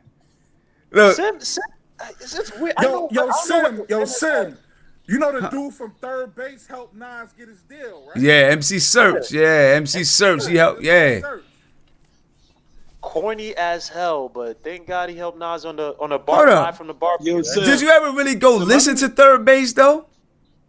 You know who? Yo, Third Base, they was nice. Dude, Third Base was really nice. Oh, Lord. I mean, Sim, I need to see a picture of you when you were younger, Sim. I know you had a high top for you to go to. Nah, actually, I didn't. I just got the same haircut I got now. Dude, you're a Kango, right? Nah, I ain't really rock hats. Shaheen it's on mute. Mark is trolling, son. Why you? Hey, Shaheen peep this. Nice. Hey, peep this. Doing 13 right now. He is. But no. But he was nice. Y'all wilding. Yo, and peep this. Peep this. Talk about Third Base, right? MC Search. Mm-hmm. I was watching Vlad TV. Yeah. Right? And he told his story. I'm being for real. He was telling a story about MC Hammer and how MC Hammer got goons. Put a hit out on him. Yeah, he put MC a Hammer hit from Oakland, man. And because MC Hammer is like, he put a hit out on him, because what was the line? Dang, I can't think of the line. He said, what did he say? Because, MC Hammer had the song Turn This Mother Out, right? And and Third Base had the Cactus album. And it was like, he said on there, the Cactus turned your mother out. Right? Yeah. and Hammer got mad at that joint, and so they had to go to L.A. to do some promotional stuff. And MC Serch said when he got to L.A., he was at a store or whatever, and he was signing autographs, and he looked up and he said he see like 3 goons walking his way, one on each side and then one in the middle coming his way, right? And he just kept signing, doing what he had to do, and then he they came up to him. And when they come up to him, so when he went to LA, all right, let me back up a little bit. Before he went to LA, Eric B, for whatever reason, Eric B had a problem with MC Serch. MC Serch said he don't even know why, but Eric B had a problem with him. And when they was on their way to LA, his manager got the call to say, someone called him and said, is MC Serch still coming to California? He said, yeah, good, dead. Hung up the phone, right? Right, and they was like, okay, we got to call somebody. So they called Eric B. I guess Eric B was just connected with everybody, right? And Eric B was like, yeah, he's, they got a hit out on him. And Eric B was like, they was like, yeah, they got a hit out on him. Let him go. Let him get him, right? Because for whatever reason, Eric B didn't like him. So his manager hooked him up with a bodyguard. He was like, yo, why do I need a bodyguard? But anyway, they hooked him up with a bodyguard. He goes out there. He's doing the autograph thing. And they start coming towards him. He said the bodyguard, he was a rolling 60, right? They said he whistled, threw up whatever sign, and then when the people got to him, right, they got up to him and they said, "You lucky, because we was about to blast right now." He said, he said the dude was like, but I like your music. He said, but I was about to blast you right now.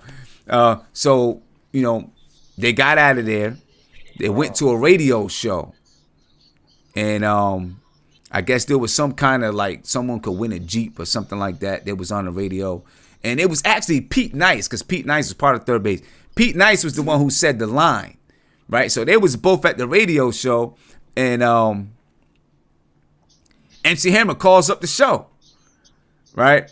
And, he's, trying to, find out, what's good. Rap beef. And MC Serch looked at Pete Nice. He said Pete Nice didn't say nothing. He said, so, I was like, all right. He said something, and he said the wrong thing. You know what I mean? Like, started talking garbage to MC Hammer. He said, so they left. They went to where the after party was, and when they went to the after party, they said all these rolling 60s was circling. You know what I'm saying? Waiting for him. But the bodyguard was there. They said the bodyguard gave a couple of signs, and they left. You know what I mean? But to this day, he said, to this day, I mean, I watched some of the videos where MC Hammer says, MC Serch is lying, but I don't know. That's not the first time MC Hammer's called people. MC Hammer got goons, man. Remember, he lost a lot of his money paying people to work for him. He's one of the true heroes, man. That's why, again, Jay-Z's corny, because he came after MC Hammer, and it's like, yo, bro. MC Hammer was a good dude. He went broke helping people out, man. Like, he went broke helping out the hood. So, right? Yo, Guam, I heard you about Jay-Z. Jay-Z did a lot of grimy shit, bro. Jay-Z's he's grimy, son. Yo, bro, don't trust the Brooklyn niggas, man. Yo, we can talk about that another day. Man. We on groups. Stay on groups. And it's connected to 5-4 I'm not with that. I'm not with that. Jungle Brothers? No, I said Slum Village. Slum Village. Oh, okay. Slum Village? I'm not with that. Yeah. I know people may not be into him like that, but Jay Dilla's production. Nah, Jay Dilla was dope, man. Great. Bro, I used that to go to sleep from time to time. I listen to his instruments go to sleep. One term with Jay Dilla. Donuts? Humanizing the drum loop, man. Humanizing that on an MPC, man. Making that MPC and the instrumentation have realistic bounce, man. And you know what else he did that caught on for a little bit? When he would kind of harmonize to like a fast rap beat, but kind of like drag it. Yeah. But not fall like behind a beat. Yeah, like, exactly. Yep. Like and it wasn't corny how he was singing. That's why I don't like Drake, because the way he like Jay Dilla, how he would just be like, 1 is not a 2 is not enough for me. Oh, like shit like that. It's called Won't Do looking up the lyrics. Oh, excuse Drake me. be like, I'm sorry. But he would like drag the that to a beat, music and it group was like now? a soulful beat. Like that's Drake. Big Deal is so underrated, man. Slum Village, one. I know people don't like him, may not like him, or know him like that. But if you don't know him like that, go listen to Nah, Slum. Slum Village is fire though, man. Yeah. Slum Village is dope. Marlon, what's my girl? What's your groups? What's your top 5 groups, Mark? Hall and Oates. Watch it. Cash Money, not Mark. Hold on. Cash Money, No Limit, Death Row. What producers all in the videos? Mark is laughing. You don't want producers all in the videos? Give me your publishing. Yo, Bad Boy Records. Now go ahead, Mark. Go ahead, Mark. My top 5 is EPMD. Okay. Wow. I like G is in my top 5. Who? Who was that? G Unit. G-Unit in your top 5? Yes. Unit. Listen. When they first came out. Listen, hold on. I'm from Queens, so a lot of stuff that I listen to is more from like a lot of Queens artists. Like how I grew up, a lot of Queens artists. I had an older brother who listened to a lot of music from around here. Where I'm from is where a lot of rappers are from. Yep. Where they used to hang out with. So my take is a little different from everybody. So you like Onyx? Mark. I was just about to say that. It's more off the energy they brought, the realness that they was. They was just like rebels to what they did. Who else I liked? Bone Thugs is a big thing. My brother put me on that. Okay. Bone Thugs, it was nice. I like Bone Thugs. I like Tribe Called Quest because of Busta Rhymes. I'm a big Busta Rhymes fan because of how versatile and how diverse he was in his own way, and it kind of changed the landscape for Tribe Called Quest. Busta was a part of Tribe Called Quest. Like he wasn't official, but he was like he wasn't official, but he was. He came from Leaders of the New School. They was all kind of part of that native tongue though. Yeah, native tongue fact. Where I'm from, I'm 5 minutes from where Short Dog Hood is from. So a lot of the music I listen to is more from Bass Queen, like my favorite where I grew up on. So it's not really up to date to the Zulu Nation. You gotta say Mobb Deep then, right, Mark? I like Mobb Deep, but I'm not a super big fan of them. So Mark, you ever heard of the infamous Mobb? Oh yeah, the infamous Mobb. Yeah, I heard about them. I heard about them. Their albums. What's the name? Gambino, Ty Nitty. Who else is my favorite? Dipset played a big role in my life too. I'm not gonna hold you. Let me tell you something. I ain't gonna lie. That Diplomatic Community is one of the best group albums of all time, bro. I don't care what nobody said. You can listen to 1 and this 2 without a skip. And people sleep on Jim Jones. If y'all really listen to what Jim Jones was really spitting, and even to this day, Jim Jones put out great albums. He the best one in the long run, though. He got the best catalog in the long run. He do.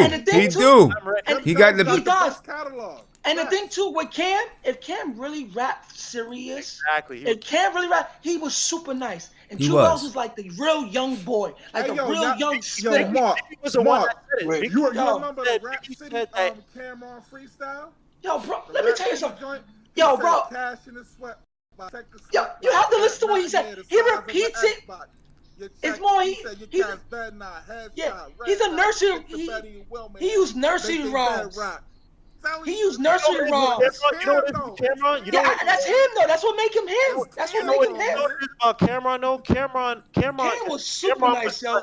Because even Biggie said, if you listen to Gene Deal, he was like Biggie didn't like Mace, but he thought Cameron was the next dude. That's how he got his deal after Big died. Cameron was a star, son. An assassin.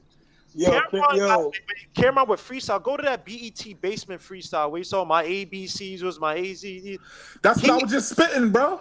He had 2 of them though. The Rap City. I was talking about counting money.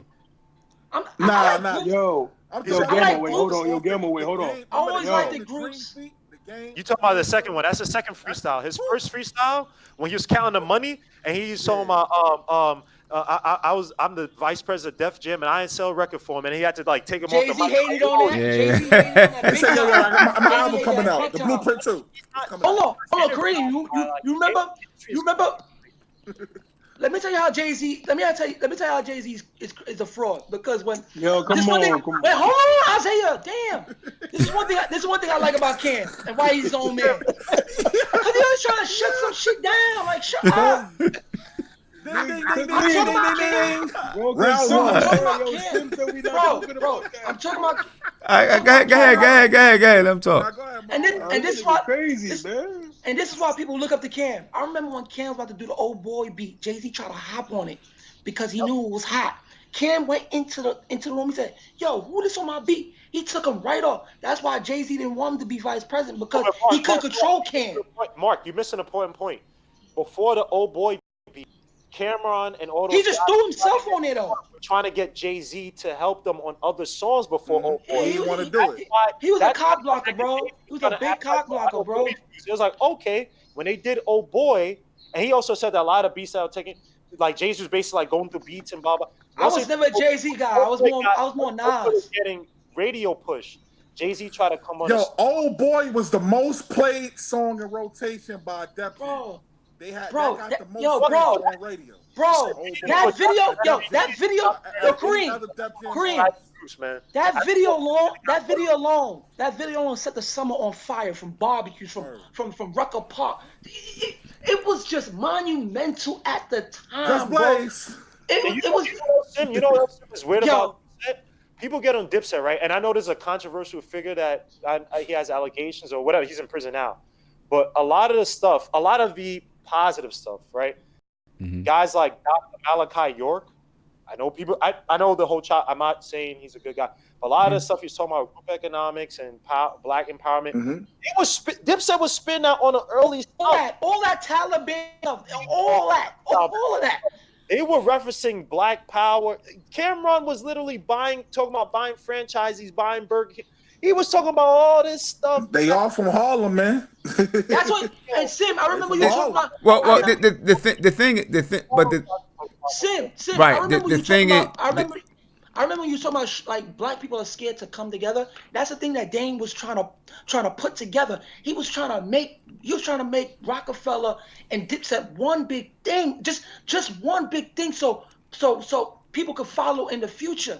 But Jay-Z didn't want none of that. That's why Jay-Z dipped. So he gave his own money and do his own thing, and then control everything with what he wanted to do. Because Dane was there, he had partake in that, do what he wanted to do, and Jay-Z didn't like that. Jay-Z didn't like that. I'll say this. I don't like people like that. Let me just say this about. I'll say this about Jay-Z. What I found out when I got older was that, and Dame always say it now that when they split. All Jay-Z got now is a lot of yes men around him. That's what it is. He don't got nobody like, and I think that's why you see where Jay-Z's at, because I think Dame was that part of him that he always needed. Because there's a reason why I think even Gilmore said that. That's why because Dame was assertive. Dame was assertive. He wasn't scared. His music now because Dame was there and Dame was the part that they needed each other. Let's just say it like that. They needed each other. But Dame wasn't scared. That's the thing. Dame wasn't scared to go into them offices and yell at those people. He wasn't scared.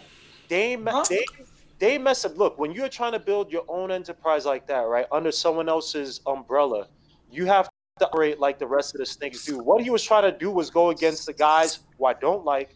But at the time, they could have. That's the thing what he was trying to do. Leo Cohen is a snake, and Leo Cohen. Yeah, he don't listen to rap music. Leo Cohen, if you go back, Sim, I don't know if you listened to Lord Jamar's podcast, but he hinted at this. I love Lord. Leo Cohen broke up a lot of groups by going to the so-called guy, if they were gaining power. Like he said, I think Leo Cohen was talking to Grand Puba. Because remember, they split up. Grand Puba and Brand Nubian split. He's like, Leo Cohen was talking to Brand Puba to kind of split off from us. The same thing, Professor Griff said that Leo Cohen went to Chuck D and basically got, what's the name, kicked off. And that's when Public Enemy started to get like kind of like less powerful. They started doing that. They did that whack album. Yo, Sim, I'm gonna give y'all all something to look up. It's one thing that messed up music. If you haven't looked it up, look up the Telecommunication Act of 1996 under the Clinton administration. That'll explain a lot. Okay. It basically at one time there were thousands of songs played on radio. But Yes. So what the Telecom Act did was say, hey, F those thousands of songs. Let's get rid of all these college radio stations, these smaller media outlets, and put 10 songs in rotation. That's why I say monopoly laws are bullcrap, because no matter what, they wind up becoming monopolies again. Right. It is. Those monopoly laws are real bullcrap. They go Shoot. right back to being monopolies. And Kareem, you know what that encouraged? You can't be Bell Labs no more. So now we Verizon, AT&T, Right. 9X. Right. Now it's back to the same thing. Kareem, on the Telecommunications Act, you know what that also pushed again? You know what that started to do against with the radio stations? Payola. That's when guys like Funk Flex, you know why Nas, Wu-Tang, Jay-Z wanted to be Nas so bad. You know why Nas wasn't played a lot on High 97? I used to be a High 97 head. You could not touch me with High 97. I hate High 97. Because of Funk Flex. You had to pay Funk Flex payola. Payola. He created these marketing companies that basically they work with like the radio station with the record labels where like record labels give their songs. And the firm is one of my favorite groups basically too. Work through these marketing companies. So Funk Flex has ownership of the marketing and they recommend the songs that go to. Yeah, then you got the program director. That's what Ebro is, the High 97. Right. And so now the money's not going directly to Funk Flex, it's going to his company. That's why people don't listen to radio anymore. High 97 had a run. Gilmore, you ever seen this dude, Lupe Fiasco, before he came out? Bro. Yo, he used to have the Fahrenheit mixtapes? Nah, I'm talking about when they was doing payola. He had street goons behind him. He had the whole pimp look and the pinky ring. Because Lupe always been nice. Nasty. Always been nice. Lupe's one of my favorite rappers. He had the goons because in Chicago, payola was big. Yeah, big time. Pimps, GDs, paying the radio stations to spin his records. He's masterful with his words. That's why you see these corny groups. Like, come on, Sim. Come on. You really gonna sit here and tell me Blueface or the little Nas X like that's Yo, don't bring them up. Wait, hold on, Gemo. I like the young kids. They're good, man. Yo, Guamo, keep them away from me, bro. Gemo. Hold on, Gemo. Don't disrespect Lil Nas X. Let me tell you why you don't. Let me listen, bro. Hold on, let me listen. You know why you don't disrespect him, bro? Because he's trying to change something. He's trying to do different type of music. He's not doing. Yeah, people keep saying he's hip hop. He's not doing hip hop music, bro. You are not good. No, listen. You know the last concert I went to, Buckethead. But Gemo. You are not a good artist. Gemo, listen, bro. Listen. It's not about you like it. It's about you supporting him because he's not in hip hop. He's doing country music, bro. No, it doesn't matter. No. This is art. If you are not good, you sit on the sidelines, bro. Exactly. I don't care if you're. That is my thing, son. You carry my NPC for me. Hold up. I got friends right now. Go check my boy Joe Edson. This dude, we talk about guitarist, one of the best guitarists I heard in my life. He cannot get on because the record labels are not looking for that, bro. So don't say and tell me I should just go support Nas X. When you got real struggling artists who literally cannot buy themselves dinner because they can't get on. And they have to write for people. They have to sing. Jasmine Sullivan. How the hell? Come on, man. Stop. Talent is Jasmine Sullivan. She can't get on. But I gotta listen. Gemo, you talking about a whole. Because I know how you feel, bro. My cousin in the music, I know how this is. He a singer, bro. I know how this go, bro. You know what I love about rap back then? If you weren't nice, you were a fan or you got killed. When if you think about this, you think when was it Busta Rhymes, Jay-Z, all those guys went to like the same high school, something like that, right?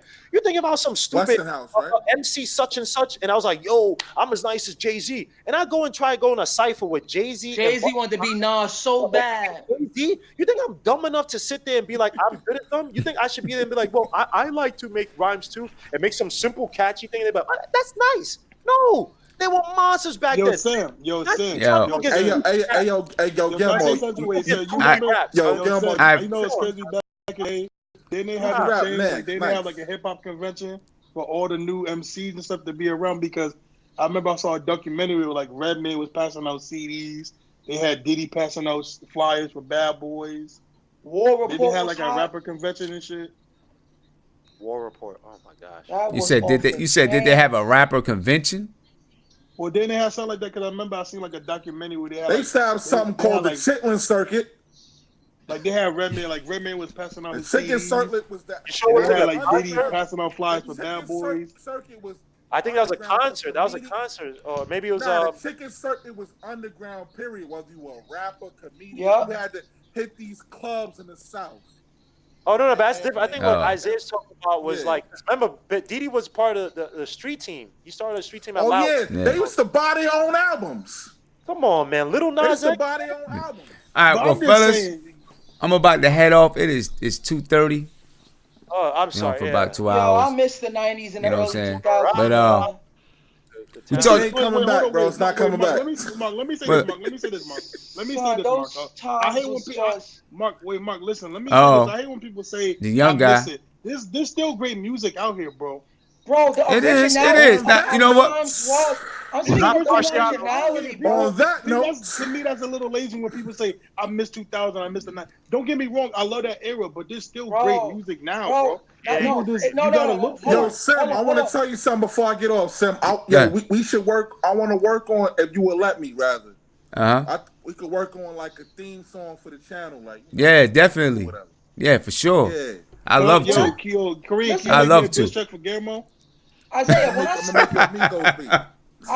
when I speak of those times, I'm just speaking of how when you go to barbecues and stuff like that, it was just different way you to people, the way you just are as a person, the originality that the presence that was there, the respect that people had. Nowadays, it's just foolishness, bro. You ready to knock somebody out because people don't care no more. But Guillermo, but Mark, don't act like songs in the 90s they make you want to do that too. No, Onyx makes you want to fight dudes, man. Like Onyx. That's the. He said you roll 100 nigga deep and I want I got a gun. I bust 6 shots to see 100. You good? Rest them all back. Let me tell you something. Nah, they just gave you energy. They gave you that right energy. All right. They gave you that right energy. MOP is one of the most I'm gonna let them guys keep on talking in the background. Hey yo, Sim, before you get off, you ever heard of a group called Jedi Montrix? Jedi Montrix, yeah. That first album they did was crazy. It was crazy. Social. Yep. Jedi Montrix is tough, man. I'm about to be out too. Our Future Wolfgang is really a good group too. I don't know. Nah, but not even about being there. Yo, Isaiah, you got small headphones with the what's the thing? For them ears, man. Not covering the whole ear. Oh man. Yo. Yo, good talk tonight, fellas, for sure. Good talk tonight. A lot of banter back and forth, a lot of stuff we talked about. I do want to say this. You know, anyone that's white that joins the channel, subscribe to the channel, or is listening, nobody in here is racist. All right, it's just these are some things that impact our community, and that's what we're here for. We're here to talk about it. You know what I mean? We're here to talk about those type of things. If you got something that you like to chime in and say, feel free. But nobody here is racist. We're just talking about what we feel, what we see, and the life that we got to live and what we got to go through, what our community goes through. But anyway, hip-hop music, man, it brings up everything. That's what hip-hop music, that's why this is a hip-hop society in life, man, because hip-hop music takes it all in, reports it, puts it out there, tells the story back, flips it around, and in the meantime, we're able to entrepreneurialize. Sometimes. Some people do, some people don't. Smart ones do. But yo, we had a good show. We had a really good show. I'm glad you guys stayed up with me. Look forward to a lot more of these, man. And have you guys a good week. I'll be back on next week. I might try to get on earlier. We'll see. I'll see how things go. I'm going to be away for a week, but I might try to get on a little bit earlier. Maybe try to get two shows a week or something like that. But have a great week. Make sure you share this out. If you haven't subscribed to the channel, subscribe to the channel. We got a lot of things that we're going to talk about. Share it. Put it out on Twitter, Facebook, YouTube, whatever you do. And I'll talk to you guys next week. Peace.